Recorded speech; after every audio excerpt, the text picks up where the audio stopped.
Let's start with this thought. The pattern of purity, or the model of purity, you might say, is Christ. The pattern of purity is Jesus.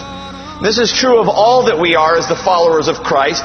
And notice what it says in Ephesians 5, verse 1. Therefore, be imitators of God as beloved children, and walk in love, just as Christ also loved you, and gave Himself up for us, an offering and a sacrifice to God as a fragrant aroma.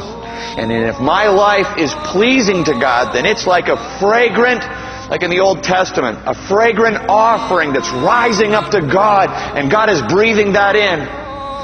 And some who profess to be the followers of Christ are a stench in God's nostrils.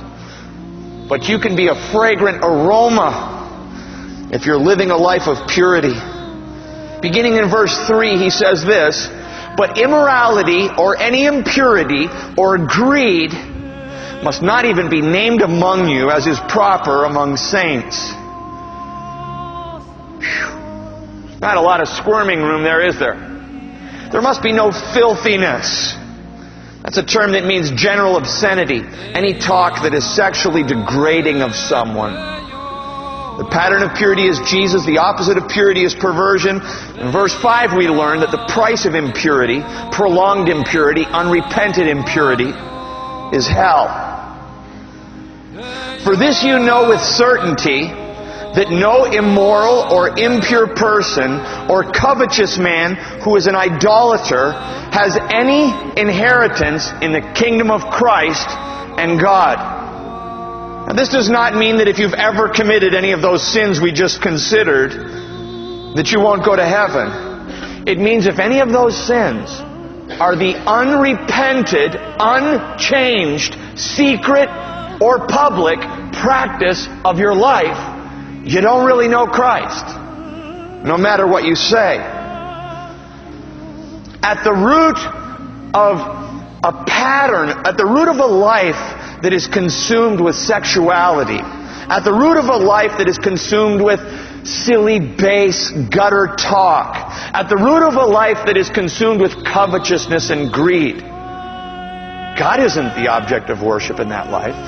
Who is worshipped? Self. Self. It's idolatry. It's not Buddha totem pole idolatry. It's me idolatry. I'm the one I worship. I'm the most important. What I want comes first. And if that's the pattern of your life, you don't know God.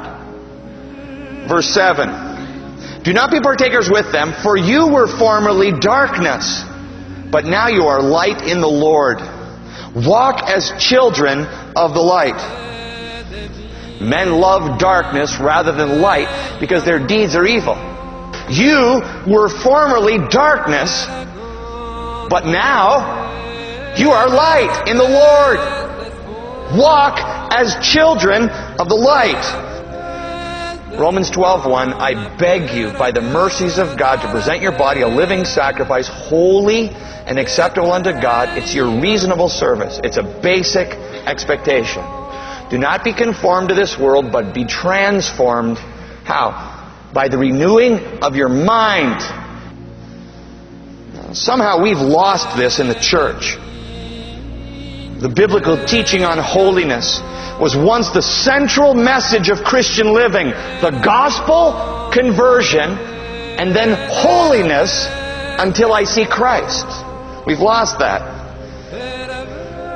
Holiness. Do not participate in the unfruitful deeds of darkness.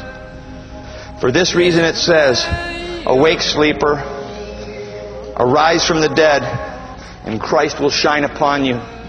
Holiness, purity, trying to find out what pleases the Lord. Because that's all I really need to know.